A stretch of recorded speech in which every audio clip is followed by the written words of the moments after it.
لیکن 2 سال 10 ماہ 7 دن میں 16% مہنگائی، 50 لاکھ لوگ بے روزگار، 2 کروڑ لاکھ غربت کی لکیر سے نیچے جناب اسپیکر، 13,000 کا تاریخی قرضہ، ان امپلائمنٹ ریٹ 15% پہ ملک کی تاریخ کی بلند ترین سطح پر، بجلی اور گیس کے بلوں میں 60 سے 100% اضافہ، آٹے کی قیمت میں 150% اضافہ، بچوں کے دودھ کی قیمت میں 31% اضافہ، دوائیوں کی قیمت میں 500% اضافہ، چینی 2018 میں 52 روپے کی، اور چینی کمیشن کی انکوائری کے درمیان ہم سب نے چینی 120 روپے کلو خریدی جناب اسپیکر۔ پاکستان کی عوام نے 2 ماہ 10 مہینے اور 7 دنوں میں ٹماٹر اور ادرک 700 روپے کلو خریدے جناب اسپیکر۔ ہم بھولنے نہیں دیں گے، ہم بھولنے نہیں دیں گے اخبارات اور چینل پر حملہ، ہم بھولنے نہیں دیں گے صحافیوں پر حملہ، ہم بھولنے نہیں دیں گے سول سوسائٹی کا گلا گھونٹا گیا، اس پارلیمان کا گلا گھونٹا گیا، اپوزیشن کا گلا گھونٹا گیا جناب اسپیکر۔ آج ہر پاکستانی 1.25 لاکھ روپے کا مقروض ہے جناب اسپیکر۔ اور جناب سر کبھی کوئی اکاؤنٹیبلٹی کا سینٹرل بینک کا میکنزم نہیں ہوتا؟ کیونکہ 13.25% پہ مجھے لگتا ہے کہ یہ کرمنل ایکٹ تھا پاکستان کے ساتھ ظلم کرنے کا۔ 4,000 ارب روپیہ ہم نے اضافی بوجھ اٹھایا، 4,000 ارب، یہ لوگوں کو مذاق لگتا ہے، ہماری پوری اکانومی بیٹھ گئی ہے 13.25%۔ 4,000 ارب روپیہ آپ کی پوری ایک سال کی جو ملک کی آمدن ہے اس سے زیادہ ہے۔ ایف بی آر کی آمدن 4,000 ارب سے کم ہے ایک سال کی، یعنی ایک سال کی آمدن آپ نے اٹھا کے چند لوگوں کو ادا کر دی۔ So there is no system of accountability. System account کہاں پہ ہے؟ آپ نے نیب کا چیئرمین دیکھا ہے؟ جو آدمی نوکری سے چپکا ہو، جس میں کوئی شرم ہوتی تو گھر جاتا جب نوکری ختم ہوئی، قانون نہیں پڑھا تھا، نان ایکسٹینڈیبل ٹرم لکھی ہوئی ہے، تو 4,000 ارب آپ نے ادا کر دیا، کوئی پوچھنے والا نہیں ہے۔ اور بدنصیبی یہ ہے کہ آپ ابھی بھی ادا کر رہے ہیں، ابھی روشن ڈیجیٹل اکاؤنٹ کی بات کرتے ہیں، 8% آپ ڈالروں میں ادا کر رہے ہیں۔ دنیا میں وہ جگہ بتائیں جہاں 8% میں ڈالر مل رہے ہوں۔ پاکستان آج بھی مارکیٹ میں جا کر ڈالر 6.5 پونے 7% میں اٹھا سکتا ہے۔ اگر آپ کو ڈالر چاہیے، آپ 8% ادا کیے جا رہے ہیں۔ یہ بدنصیبی ہے کہ ملک میں آپ کو پوچھنے والا ہی نہیں ہے۔ میں آپ کو بتا رہا ہوں، ایل این جی کی مد میں فیصلے نہ کر کے ہم نے 3 سال میں 8 ارب ڈالر کا ملک کا نقصان کر دیا ہے۔ 8 ارب ڈالر کا، میں گن کے ایک ایک پیسہ بتا سکتا ہوں کہاں پہ ہے، اور یہاں پوچھنے والا کوئی نہیں ہے۔ اور کوئی ایک بھی پروجیکٹ ایسا نہیں ہے جس میں کئی 100 ارب روپے ہم نے نہ گنوایا۔ اور چینی کی وہ مافیا جس کو پرائم منسٹر خود کہتے ہیں، وہاں کو 150-200 ارب کھایا گیا ہے، گندم میں کھایا گیا ہے۔ 150-200 ارب نہیں ہے، 800 ارب سے تجاوز کر گیا ہے۔ اس ملک میں 53 روپے کی چینی بن رہی تھی، کوئی انپوٹ چینی کے کام میں بڑی مہنگی نہیں ہوئی۔ اگر فارمر کو مل گیا چلیں 55 کی ہو جاتی، 60 کی ہو جاتی۔ آج مجھے کوئی یہ سمجھائے کہ کس طرح یہ 120 روپے کی چینی بک رہی ہے ملک میں۔ سر چینی، گندم کا یہی حال ہے۔ پہلے فیڈ سٹاک کو دے دی، پھر ہم نے امپورٹ جی کی مہنگے داموں کے اوپر، پھر فیول کی قیمتیں کم ہوئی تو کمپنیوں نے شارٹ کر لیا، بڑھایا تو جی واپس لے آئے، وہ 200 ارب وہ کھا لے ادویات کی قیمتوں میں۔ جی تو ایل این جی یہ جو شارٹیجز ابھی یہ دوبارہ ہمارے سر پہ کھڑی ہیں ونٹر میں۔ آپ کو 3 سال کی $4 پہ ایل این جی مل رہی تھی، 3 سال کے کانٹریکٹ تھے، خط موجود ہیں کمپنیوں کے، خط موجود ہیں۔ آپ کا کہنا ہے کہ 8 ارب ڈالر صرف ایل 8 این جی ارب کی مد میں گوایا گیا۔ آپ نے اس ملک کا نقصان کر دیا ہے کووڈ کے اندر نہ فیصلہ نہ کر کے۔ اور اس میں 8 ارب میں آپ کیسے شامل کرتے ہیں؟ کیا چیزیں آپ نے ایڈ اپ کی ہیں؟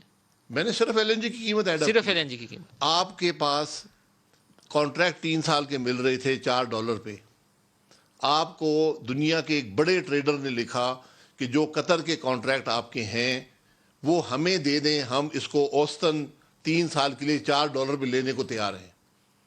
وہی شپ آئیں گے، وہی ایل این جی آئے گی، آپ کانٹریکٹ ہمیں دے دیں 3 سال کے لیے، ہم آپ کو $4 میں دیں گے۔ اس کو آربیٹراج کہتے ہیں۔ یہ اپرچونٹیز تھیں۔ اگر وہ $4 کا دے رہا تھا تو اگر آپ مارکیٹ میں بڈ فلوٹ کرتے $4 سے کم کی پرائس آتی۔ آج 35, 40, $50 کی قیمتیں آ رہی ہیں۔ یہ مذاق ہے اس ملک کے ساتھ۔ اور ابھی وہ ملنی بھی نہیں ہے، ونٹر میں گیس نہیں ملنی۔ نہیں ملے گی کیسے؟ آپ لینا $50 کی، $50 کی جو شپ قطر کا اس ونٹر میں بھی $25 ملین کا آئے گا، وہ اگر آپ مارکیٹ سے لیں گے تو $150 ملین کا ہے. 5 شپ آتے ہیں, ایک شپ کے پیچھے $125 ایک ملین کا شپ فرق ہے. کے پیچھے قطر کے کانٹریکٹ میں آج آپ کو $100 ملین سے اوپر ایک شپ پہ بچ رہا ہے. 5 شپ آتے ہیں مہینے کے, اور نیب کیس بنانے کے چکر میں ہے. 17 گریڈ کا افسر مجھے کہتے ہیں وہ کبھی نہ وہ نہیں پتا جی. میں کہ یار تم پھر کر لو, تم ملک چلا لو. تو سر آپ ایسے کریں, دوبارہ اڈیالہ جا کے اس کو یہ بولیں کیس میں لاؤ, آپ والے بندے بھی اس کو بھی ساتھ والی سیل میں بند کرو اور پھر حساب کرو کس نے نقصان کیا, میں نے کہ اس بند نے. کریں گے وہ سارے نوکریاں چھوڑ کے آرام سے گھروں میں بیٹھے ہوئے ہیں. جتنے وزیر ہمارے پورے عرصے میں تبدیل نہیں ہوئے, اتنے صرف پیٹرولیم منسٹری میں تبدیل ہو چکے ہیں. اور چل پھر نہیں رہی, نہیں چل سکتی نہیں ہے, چل سکتی نہیں ہے. تو کیا بنے گا سر, ملک کا کیا بنے گا؟ کیا بنے گا؟ جو حالت آپ کے سامنے ہے. مہنگائی تو اور اوپر جانی ہے. یہ لوگ آ کے گمراہ کر رہے ہیں لوگوں کو, جی. حکومتی ترجمان. ڈی ویلیویشن کے بعد, یہ پیٹرولیم پرائسز کے بعد, بجلی کی قیمتوں کے بعد اور امپورٹڈ کاسٹ کے بعد جو ابھی اسپیل آنا ہے اگلے 2 مہینے 3 مہینوں کے اندر, وہ ہم نے سب نے سزا بھگتنی. جو حکومتی وزیر آ کر یہ کہے کہ مارچ اپریل میں دنیا میں کموڈٹی پرائسز کم ہو جائیں گی اور پاکستان میں مہنگائی کم ہو جائے گی, اس کی عقل کا آپ اندازہ لگا لیں.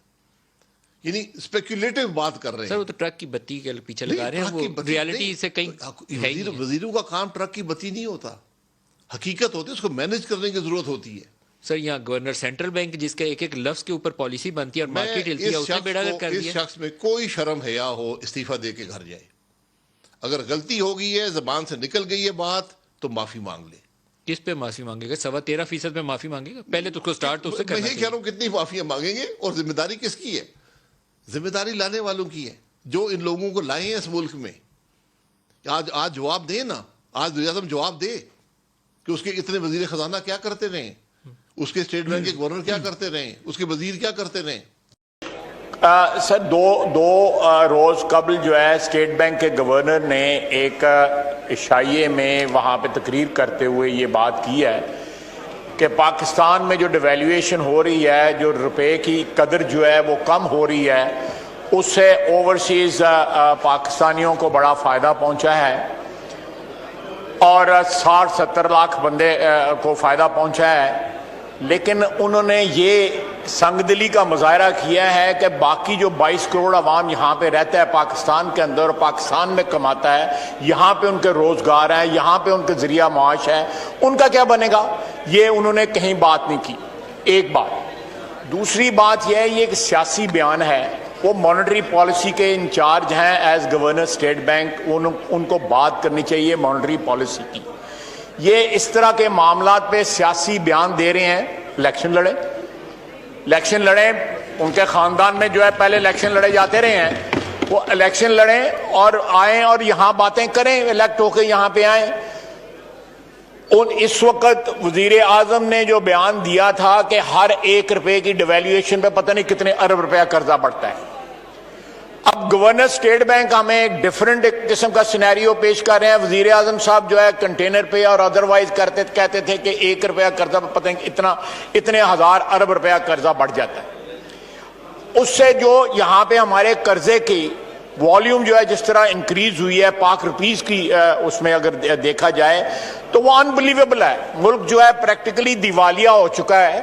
ہمارے جو گورنر اسٹیٹ بینک جو ہیں وہ اس قسم کے بیانات دیتے ہیں. ابھی تو ہم نے ان کو پی ایس سی میں بلایا تھا, پوچھا تھا کہ یہ ہاٹ منی جو آئی ہے ان کا بتائیں. 13.25% لوگوں کو انٹرسٹ دیا, فیوریبل ریٹ کے اوپر دوبارہ پیسہ باہر چلا گیا. کن لوگوں کا پیسہ تھا $3 بلین, یہ کسی کو نہیں پتا. انہوں نے کہا یہ سیکرٹ ہے. اب وقت آئے گا پوچھا جائے گا ان سے یہ بھی. لیکن جناب اعلیٰ یہ لوگ جو ہیں یہ بیسیکلی IMF کی طرف سے لیکوڈیٹر آئے ہوئے ہیں. یہ گورنر اسٹیٹ بینک جیسے لوگ جو ہیں پہلے انہوں نے بیڑا غرق کیا ایجپٹ کا, اب پاکستان کا بیڑا غرق کر رہے ہیں. یہ لیکوڈیٹر ہیں IMF کی طرف سے پاکستان کے آئے ہوئے.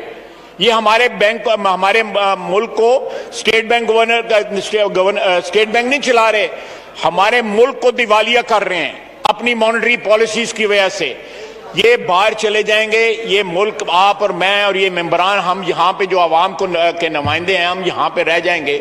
عوام کو فیس کریں گے, کس طرح فیس کریں گے؟ ان لوگوں کی کوئی اکاؤنٹیبلٹی نہیں ہے. جب آتے ہیں پی ایس سی میں تو کہتے ہیں یہ بھی سیکرٹ ہے, یہ بھی سیکرٹ ہے, یہ بھی سیکرٹ ہے. تو جناب والا ان لوگوں کو شٹ اپ کال دیں کہ اس قسم کی باتیں جو ہے بابر اول صاحب اس کے جی پلیز وائنڈ اپ کر لیں پلیز وائنڈ اپ جن لوگوں کا وہاں پہ جا کے نمک کھا رہے تھے ان کے فائدے کی بات نہ کریں پاکستان کے عوام کی اللہ اکبر اللہ. پینڈورا پیپرز میں 700 سے زائد پاکستانیوں کے نام سامنے آ گئے. وزیر خزانہ شوکت ترین، وفاقی وزیر مونس الہی، پی ٹی آئی کے سینیٹر فیصل وابڈا، پنجاب کے سینئر صوبائی وزیر عبدالعلیم خان، مسلم لیگ نون کے اسحاق ڈار کے بیٹے علی ڈار، پیپلز پارٹی کے رہنما شرجیل میمن، وفاقی وزیر خسرو بختیار کے اہل خانہ، بدنام زمانہ ایگزیک کے مالک شعیب شیخ اور وزیر اعظم کے سابق معاون خصوصی وقار مسعود کے بیٹے کا نام بھی شامل ہے. پنڈورا پیپرز کی فہرست میں کچھ ریٹائرڈ فوجی افسران، کچھ بینکار، کچھ کاروباری شخصیات اور کچھ میڈیا مالکان کے نام بھی شامل ہیں.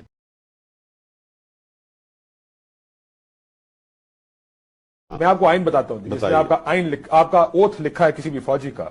I do solemnly swear that I will bear true faith and allegiance to Pakistan and uphold the Constitution of the Islamic Republic of Pakistan, which embodies the will of the people, that I will not engage myself in any political activities whatsoever, and that I will honestly and faithfully serve Pakistan in the Pakistan Army or Navy or Air Force as required by and under the law.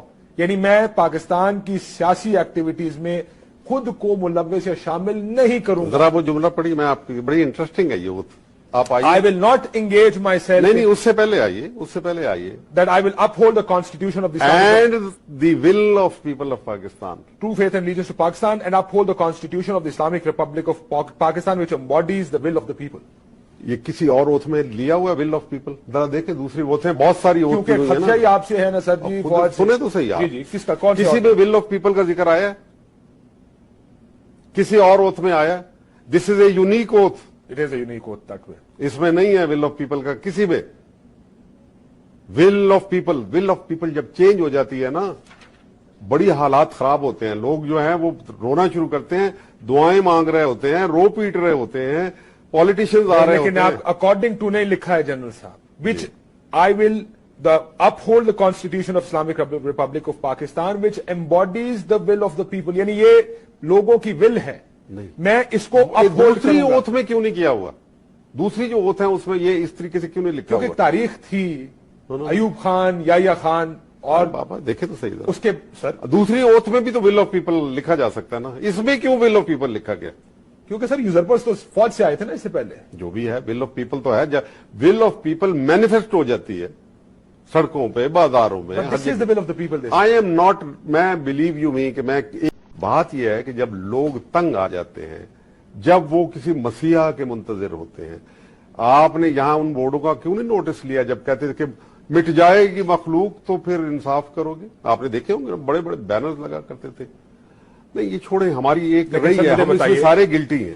ہم سارے بتائیے کہ جو constitution کے اعتبار سے غلط تھا، circumstantially when the ground realities dictate otherwise, تو پھر ایک انسٹیٹیوشن ہے جس کو ایکٹ کرنا پڑتا ہے، لیکن کانسٹیٹیوشنلی انکریکٹ، آئینی طور پہ انکریکٹ ہے. کیوں ایکٹ کرنا پڑتا ہے؟ آپ نے ایکٹ کر کے کیا کیا اب تک اس ملک کے ساتھ؟ اکثریت حکومت فوج کی رہی ہے، آپ خود مانتے ہیں کہ اس نے کوئی ایسے کارنامے اس ملک کے لیے نہیں کیا، پھر ایکٹ کیوں کرنا پڑتا ہے؟ دیکھیں وہ عوام کی ایک ایسی آہو بقا ہوتی ہے اس وقت. وہ کہاں سنائی دیتی ہے جی؟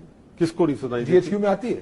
ہاں 4 اگر بینر میں لگا دوں کہ آؤ مٹا دو، مٹ جائیں گے، مٹنے سے پہلے ہمیں کر دو، تو اس کا مطلب ہے کہ عوام کی آہو بقا. کیا everything is hunky dory? It is very bad. ایک ذہن ہے، میں آپ کو بتاؤں، جو اسلم بیگ صاحب کا ذہن اس مقدمے میں سامنے آیا یا اسد درانی صاحب کا، وہ یہ سمجھتے ہیں کہ آئین کی خلاف ورزی کرنا، اپنے حلف کی خلاف ورزی کرنا کوئی بڑی بات ہی نہیں ہے. یہ تو ہوتا رہا ہے.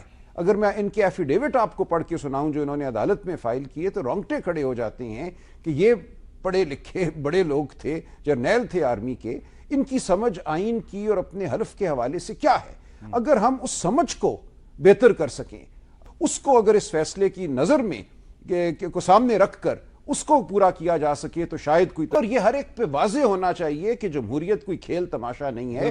آپ یہاں ایک آئینی جو حق ہے عوام کا اس کے ساتھ کھیل رہے ہیں. لوگوں کو ایک مکمل آزادانہ اختیار ہونا چاہیے کہ وہ فیصلہ کریں، وہ ووٹ دیں. جو کینڈیڈیٹ ہیں ان کو آزادانہ اختیار ہونا چاہیے کہ وہ الیکشن لڑیں، اپنی وابستگی کا اظہار کریں. کیونکہ پی ٹی آئی میں اس وقت ہمارے لوگ کافی چلے گئے تھے. 80 جو الیکشن ہوا تھا تو اس میں ہمارے کافی لوگ، بلکہ ہم نے شکایت بھی کی کیانی صاحب کو جی کہ یہ پاشا صاحب ہمارے بندے توڑ رہے ہیں. تو پھر انہوں نے کہا کہ نہیں آپ کے بندے خود جا رہے ہیں. تو ہم نے کہا نہیں جی نہیں، ہمارے پاس تو ثبوت ہے کہ یہ فون کرتے ہیں. تو یہ کب کی بات ہے؟ یہ 2010 تھا. 2010 میں؟ ہاں 2010 میں. اچھا. تو پھر کیانی صاحب نے پاشا صاحب کو فون کیا کہ بھائی ان کو آپ بلائیں کھانے پہ، وہ یہ بہت زیادہ ایجیٹیٹ کر رہے ہیں جی کہ یہ ہو رہا ہے ان کی پارٹی کے ساتھ. تو انہوں نے بلایا ہمیں. اچھا. اور ہم گئے ان کے پاس. تو باتوں باتوں میں ہم نے پہلے شروع میں ہم نے کہا جی کہ آپ کو نہیں توڑنا چاہیے، آپ کیوں ہماری جماعت کے خلاف ہیں؟ وہ اپنی محنت کر رہے ہیں، پی ٹی آئی والے کرے، آپ تو نہ بندے لے کے جائیں. کہتے نہیں نہیں نہیں نہیں نہیں یہ ایسی بات نہیں ہے. تو پھر اور باتیں شروع ہو گئی. شجاع صاحب نے نا کسی اور بات کی طرف پورا ڈسکشن ٹرن کر دی. تو پاشا صاحب بھول کے جو پہلے بات ہوئی تھی. تو کہتے ہیں وہ کہتے ہیں چوہی صاحب آپ کے پاس تو بڑی وزڈم ہے، میں عمران خان سے نا آپ کی میٹنگ کرا دوں. تو شجاع صاحب نے کہا لو پکڑ لیا ہم نے آپ کو. اچھا. آپ تو پھر ان کی نمائندگی کر رہے ہیں ہمارے پاس بیٹھے. اچھا. تو یہ آپ سے نمایاں لوگوں میں کون کون آپ سے لے گئے تھے پی ٹی آئی میں پاشا صاحب؟ جو آج نمایاں نظر آتے ہیں جہانگیر ترین صاحب تھے جی. اچھا. اور کون؟ علیم خان صاحب تھے. جتنے بندے آپ کو نظر آتے ہیں. تو یہ پاشا صاحب پکڑ کے آپ سے پی ٹی آئی میں لے گئے؟ جی جی جی بالکل. اچھا. تو پھر آپ ان کے دھرنے کی حمایت کیوں کر رہے تھے کہ جب آپ کے لوگ توڑوا کے ان کے پاس لے گئے تھے؟ اس لیے کہ نواز شریف صاحب کی مخالفت کی وجہ سے. آپ کو گواہ کر کے اپنی ماں کو گواہ کر کے یہ بات کر رہا ہوں. آج کے اس دور میں آئی ایس آئی پوری طرح جوڈیشل پروسیڈنگز کو مینیپولیٹ کرنے میں انوالو ہے. آئی ایس آئی کے لوگ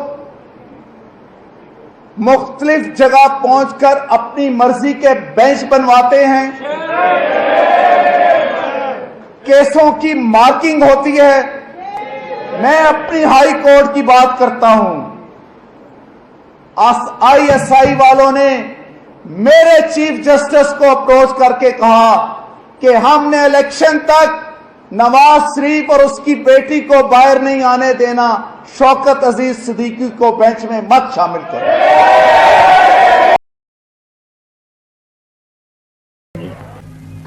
یہ ووٹ آپ کے ہاتھ میں امانت ہے اور مجھے امید ہے کہ آپ یہ ووٹ کو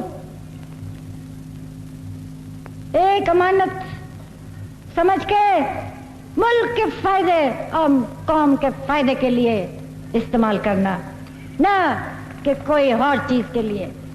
اگر آپ یہ نہیں کریں گے تو نہ صرف قوم کو مصیبت اٹھانی پڑے گی مگر آپ لوگوں کو بھی